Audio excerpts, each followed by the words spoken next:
Here we have a DeLonghi combination machine that was not heating up, especially this side, and it was just a fuse that we just replaced. And after that, it gets hot, coffee comes out.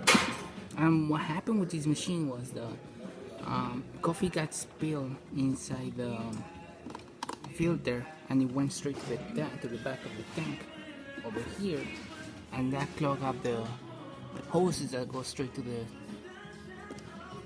boiler on the bottom of the heat plate, and that caused the fuse to actually go down.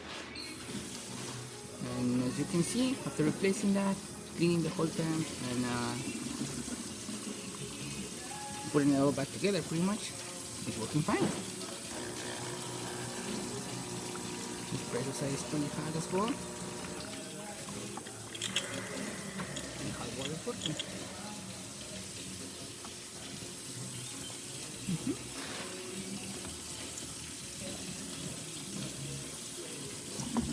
Working good. Thanks for watching.